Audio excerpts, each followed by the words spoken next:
Nigeria's President Muhammadu Buhari has inaugurated the Lekki deep-sea port in Lagos State. The key infrastructure project promises to create jobs and vastly improve Nigeria's trade picture. The president was accompanied by Lagos State Governor Babajide Sanwo-Olu. Arise business correspondent Rutu Sodiri attended the event and is sent in this report. Once again, as part of his busy two-day trip to Nigeria's commercial capital, President Buhari inaugurated the Lekki deep-sea port in Lagos State. He was accompanied by the governor of Lagos State, Babajide Sanwo-Olu. This magnificent infrastructure has been a combination of very many years of tireless work by a team that have agreed to work together. The team is led by NEPSA first approving that this place should be designated as a free trade zone by your regulator, NEPSA. Also by MPA, who also approved the concept of this project. Then by the team of financiers led by the Tolerant Group, is a Nigerian-Singaporean consortium. And like we've mentioned to you, they've been in the country for several decades.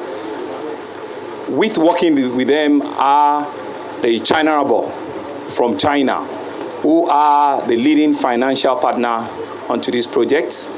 And of course, Lagos State Government, who sits as also the chair of this project. The operator for this project is one of the biggest in the world, CMA from France. And so, Mr. President, you can see that it's been a total combination of federal government, Lagos State, and the private sector.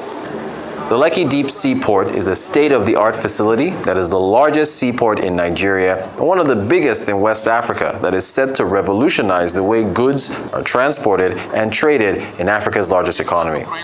The ceremony for the inauguration featured an array of dignitaries that addressed the game-changing infrastructure. The Lekki Port team, together with Lekki Freeport Terminal, a subsidiary of CMA CGM Group, are now working tirelessly to ensure that the port operation commences in the next few months, hopefully before the end of the first quarter this year. It means that to be able to bring in bigger vessels, more cargo, and therefore the economies of scale will set in, and we believe the cost of doing business in this port will actually be lower than at other ports. The ministry, we are the landlord of the free zone, so to say, and we are there to iron out issues. I can remember all the issues that arose concerning the community members and their movement to their resettlements. But we thank God today that most of it has been solved. Most of it. We are still solving some, but most of them have been solved. Arise News spoke to the MD and CEO of the Lekki Port, Du Rogan, who spoke about the significance of the port and what it means for Nigeria-China relations. Cargo evacuation system will be rebalanced after the taking off of Lekki Port. So the living conditions of the citizens of Lagos will probably be improved. Yeah, be improved. But think about it. For Nigeria, for the past decades of years, there's only 1.5 to 2 million TEU, capacity. So with the extra capacity offered by Lekki Port, the overall capacity of the container stevedoring services will be increased to, I think, around 3 million TEU per year. And maybe after phase 2, the whole throughput capacity will be increased to around 5 million. With the operation of Lekki Port, it's just like a key. We open the new doors and new routes of such kind of import and export between Nigeria and China. And plus, not only for China, but also for Asian, South Asian, even for US, South America, Europe, etc. Now you have a port that is fully automated. You have a port that it will be much more efficient than the existing ports, you understand. What this also means is we have a port that can compete favorably with other ports in West Africa. And we believe with the commissioning of this port and once the commercial activity kicks off, we are likely to see reduction in congestion and traffic around the Tinkan and Apapa corridors. And so that is really significant for us. This seaport has been, under construction, let me say, probably for 11 years or so. But the actual construction actually began about 3 or so years ago. And with the approval by the President and the support of the Federal Ministry of Transportation, we were able to achieve this in 3 years. So it has been under, in consideration and plan probably for 11 years. International trade, job creation, and bilateral relations with China, the second largest economy in the world. There is a whole lot riding on this very important port, not only to Lagos, but also to Nigeria. Rhoda Sodiri, Arise News. Now let's bring in Arise analyst Kayode Otitoju. What is it? Good afternoon to you. Good afternoon. Yes, we've actually witnessed this landmark event that actually happened yesterday, a combination of events, the president's two-day walking visit here to Lagos State, and talk to us about this Lekki seaport, deep seaport, its significance, and how do you think it will impact the economy of Nigeria? And more importantly, do you think it will also ease the nightmare that businessmen do face, especially those that do imports, exports, clearing and forwarding from the Apapa Wharf? Well, the commissioning of a deep port, Yes. terminal, Yes. or port, it's a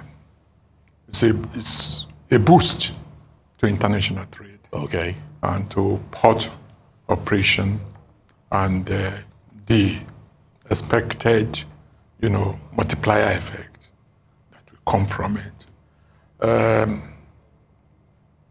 Hitherto, before now, the deepest draft we have in Nigeria, let me now use past tense, was 10.5 meters. Yes. And that means we are constrained by the type of vessels that can carry our cargo. Okay? With the Lekki deep sea port, we now have 16 meter or 16.5 Yes, 16.5 years. And the deepest port in the world for such cargo is 17 meters. Okay. Okay? Which can take ultra large, cargo carrier vessels. Now, what's the significance? Just like any large scale, which is economy of scale, that is, okay, our total cargo by sea was about 2.5, between 2.5 and 2.8 million tons of cargo per annum. Here is a vessel that can freight 15,000 TEUs. That's technical equivalent units, which is a TEU is the type of container you see, coming from the port or that you see on the street, which is 20 feet containers. Okay? This vessel that could berth in this deep port can carry 15,000 units. Wow. Whereas ports like Apapa, the container terminals and whatever, the maximum you think of is 8.5 TEU. right? So there is the economy of scale. Then the port itself this particular port is more or less specialized port, because the cranes that will be offloading the vessel and loading the vessel cargo are already there. And there are 13 gantry, no, it may not be gantry, but there are 13 hefty cranes that will be doing the cargo handling. All right? Then in terms of job creation, there will be stevedoring jobs. That is, stevedores are the labor that assist the machine in loading and offloading vessels. Okay? And which means they will engage in lashing and unlashing of the containers and removing the hooks and whatever. Okay? So, and this is, in a way, no matter how automated, okay, the stevedoring companies and stevedoring jobs must still be done manually. Manually. Because after lifting the cargo and after stacking it in the stacking area, you still need human being, to, position so there is no. But for Lagosians, what they will want to find out almost immediately is, would this help decongest the traffic going towards Apapa? Well, there is no real connection yet, okay, to the port. And the port is just a terminal. Terminal is a place where there is, interchange of cargo. Okay, the vessel is bringing it from overseas through water. It gets to the port. It's offloaded. When it's offloaded, it's either you still get it by rail or by road or by overside discharge to smaller vessels like, barges, pontoon, and whatever that can now take it to where, you need it. Okay? So, without rail connection, I still don't see much of relief to Apapa Road, to Apapa, because this can only compete with the container terminal. It can compete with Apapa Port in area of general cargo, in area of bulk cargo that are still packaged in such a way that the handling and whatever, still remain. Okay, but since most cargo are now containerized in order to, minimize broken stowage. Broken stowage means when you stack cargo, okay, the gap in between the packaging is known as broken stowage. And that's why container ships were built, and the container handlers, so that you don't spend money on the awkwardness of the cargo. It's put in a container, and the container too can key together without wasting space in the cargo and in the stacking area when you stack. So that will be handled.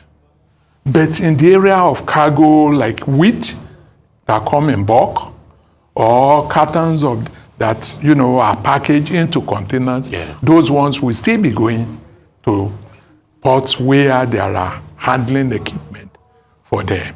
Because any technology you bring into shipping, you must consider the handling equipment, the mode of transport, and the carriage, and the port too. Like if you are constructing ro-ro vessel, you must construct a berth with ramp. True. You get my point? Yes. So you just see that actually, but don't let us go to the technicalities of this thing. What I'm saying is, having gotten this, it will relieve, in a way, the concentration on Apapa and Tenka and Axis.